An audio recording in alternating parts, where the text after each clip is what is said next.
Good morning, students. Welcome all of you in our history class. Today we are going to start a new chapter of class 10 history, chapter 2, nationalism in India. Previously we have already discussed the first chapter, that is rise of nationalism in Europe, where we have studied how patriotic feeling of nationalism spread in the country, collective identity, formation of nation states. Now in this chapter also we are going to discuss that how nation state has been formed, how this collective identity developed among the people, and feelings of nationalism, patriotic feeling developed among the people. So in this chapter we also discuss about nationalism, new symbols, icons, new songs and ideas which forge new links and redefine the boundaries of communities. So let's start today's session.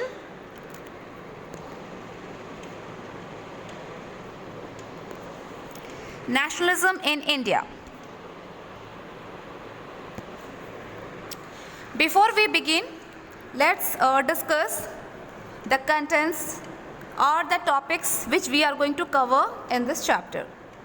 First of all, we'll go for introduction. Next, First World War, Khilafat movement and non-cooperation movement. After that, differing strands within the movement. Next, civil disobedience movement and the sense of collective belonging.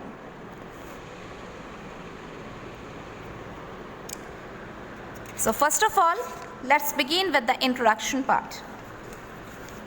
Nationalism. What is meant by nationalism? Literally, nationalism, it means feelings of patriotism, right? Patriotic feelings or the love or devotion for a country. So it is a loyalty and a devotion to the nation. In this chapter, we will pick up the story from the 1920s and study the non-cooperation movement and civil disobedience movements. We will also learn that how different social groups participated in the movement.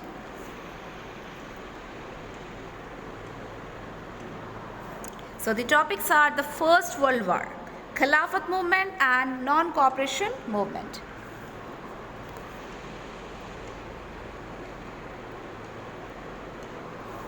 The First World War. First World War broke out in the year 1914. That time India was under British rule. Increase in defense expenditure, it led to increase in taxes in India. Like example, income taxes were introduced, custom duties were increased, and at the same time crops failed. Crop failure in many parts of India, which result in acute shortage of food.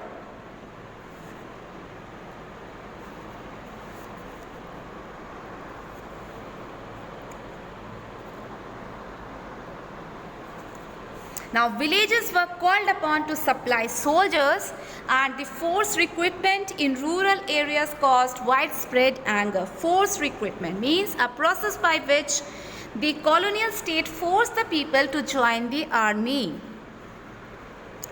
Then in 1918, 19 and 1920 to 21, crops failed in many parts of India, which resulted in acute shortages of food. This was accompanied by an influenza epidemic. According to the census of 1921, 12 to 13 million people perished as a result of famine and the epidemic. So through the war years increased, doubling between 1913 and 1918, leading to the extreme hardship for the common people. People hoped that hardship would end after the war was over, but that did not happen. So at this stage, a new leader appeared and suggested a new mode of struggle. Can you guess, students, who was that person? He was none other than Mahatma Gandhi. Yes, and the ideas of Satyagraha. Mahatma Gandhi returned to India in January 1915. As you know, he had come from South Africa, where he had successfully fought the racist regime. apartheid system, which you have read before, students, with a novel method of mass agitation which he called Satyagraha. So Satyagraha is an idea introduced by Mahatma Gandhi, which means we have to fight for true cause or against injustice. It is fought without any violence. So Mahatma Gandhi, he came to India in 1915 and he introduced this concept, his stay in South Africa, and he organized several Satyagraha in India. Mahatma Gandhi believed that this dharma of non-violence could unite all Indians together. So after arriving in India, Mahatma Gandhi successfully organized Satyagraha movement in various places. In 1917, he traveled to Champaran in Bihar to inspire the peasants to struggle against the oppressive plantation system. Then in 1917, he organized a Satyagraha to support the peasants of Kheda district of Gujarat. Now, affected by crop failure and a plague epidemic, the peasants of Kheda could not pay the revenue, and they were demanding that revenue collections should be relaxed or should be reduced. So in 1918, Mahatma Gandhi went to Ahmedabad to organize a Satyagraha movement amongst cotton mill workers. Next we have Rowlatt Act, okay, which is a very popular and very famous, okay. It gained very much popularity in the country that time. Rowlatt Act was introduced by the British government, okay, remember this. Rowlatt Act, this act authorized by the British officers, okay, and it means that British officers, they can imprison any Indian political leader for 2 years without any trial, okay, means 2 years imprisonment without any trial. Now Mahatma Gandhi came out with Rowlatt Satyagraha in 1919 as a protest, okay, against this Rowlatt Act. Mahatma Gandhi came out with Rowlatt Satyagraha. Now shops were closed down, rallies were organized, and people went on strikes. So Mahatma Gandhi wanted non-violent civil disobedience against such unjust law, which would start with Hartal on 6th of April.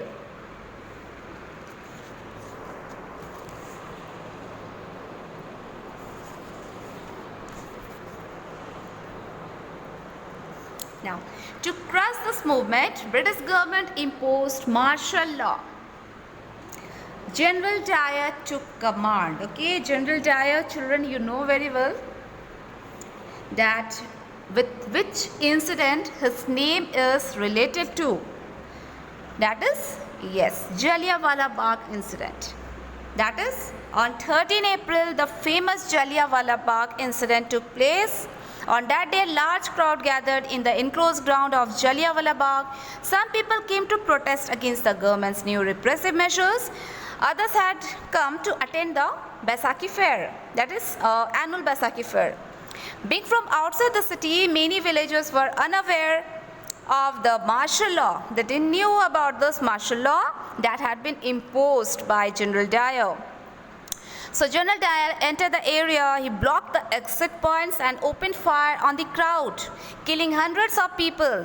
His object, as he declared later, was to produce a moral effect, to create in the minds of Satyagrahis a feeling of terror and awe. So as this news of Jallianwala Bagh spread, crowds took to the streets in many North Indian towns. There were strikes, clashes with the police, and attack on government building. So the government responded with brutal repression. It's not like that the government became very sympathetic. No, the government responded with brutal repression, seeking to humiliate and terrorize people.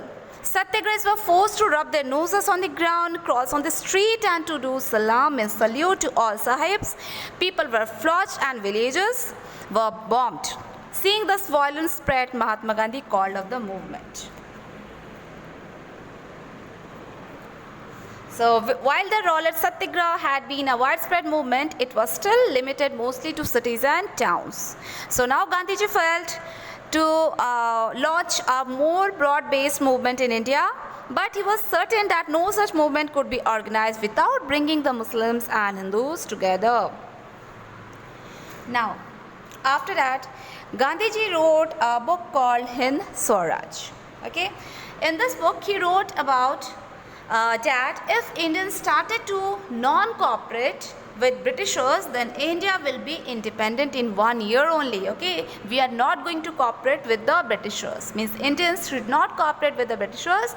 Then only we can become successful. To bring Hindus and Muslims together, Gandhiji met Muhammad Ali and Shaukat Ali, the two Muslim brothers who played a very important role in this non-cooperation movement, and they supported Gandhiji. Okay, so further this movement was renamed as Non-Cooperation Khilafat Movement. Okay, Non-Cooperation Khilafat Movement. Now why these Muslims? They were also means very aggressive, and they also want to protest against the Britishers, and they also want to join with Mahatma Gandhi for this non-cooperation movement. The reason was that about the First World War. The First World War had ended with the defeat of Ottoman Turkey, and there were rumors that a harsh peace treaty was going to be imposed on the Ottoman Emperor, that is the spiritual head of Islamic world, Khalifa. So to defend the Khalifa's temporal powers, a Khilafat committee was formed in Bombay in March 1919, and a young generation of Muslim leaders like brothers Muhammad Ali and Shaukat Ali began discussing with Gandhi about the possibility of a united mass action on this issue. So Gandhiji saw this a good opportunity to bring Muslims under the umbrella of a unified national movement. So at the Calcutta session of Congress in September 1920, he convinced other leaders of the need to start a non-cooperation movement in support of Khilafat as well as for Swaraj. Now you can see, students, Hind Swaraj. Okay, this is the book which was written by Mahatma Gandhi.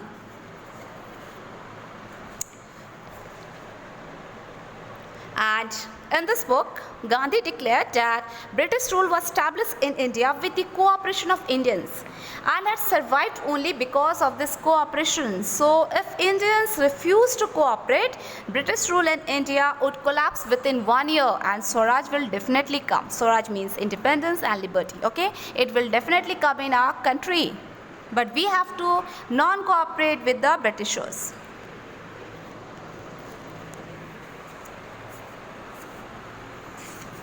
Next, our topic is movement in the towns. The movement started with the middle class participation in the cities. Thousands of students left government controlled schools and colleges. Headmasters and teachers also resigned, and lawyers gave up their legal practices. Now the council elections were boycotted in most provinces except Madras, where the Justice Party, the party of non-Brahmins, they felt that entering this council was only one way of gaining some power. So their council elections were not boycotted. Okay. Now the effects of this non-cooperation in the economic front were more dramatic. Foreign goods were boycotted, liquor shops picketed, and foreign clothes were burnt in huge bonfires.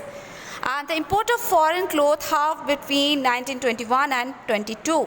Its value dropped from 102 crore to 57 crore. So in many places, merchants and traders refused to trade in foreign goods or finance foreign trade. So as the boycott movement spread, people began discarding imported clothes, and they were only Indian ones. Example like khadi. Okay, but this movement in the cities gradually slowed down for a variety of reasons. Means lots of reasons were there why this movement slowed down. Because khadi cloth was very expensive, then mass produced milk cloth, and the poor people could not afford to buy it.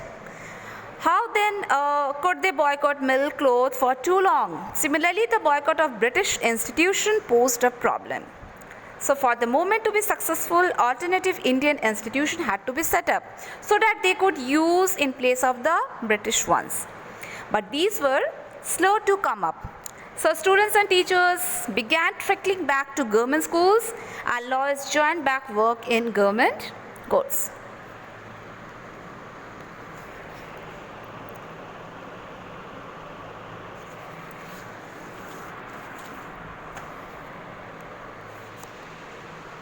And this is, you can see over here, non-cooperation Khilafat movement, okay, supporters. You can see it was launched by Mahatma Gandhi, Muhammad Ali and Shaukat Ali.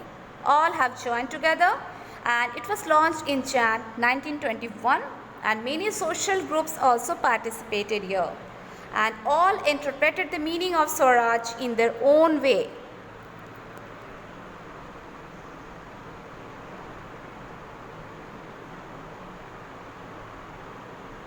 So children, this is all for today, for today's session up to here, and in our next video we are going to discuss the next topic, that is rebellion in the countryside. So thank you for joining the classes, for watching the video. Be updated, study well and stay safe. Thank you everyone.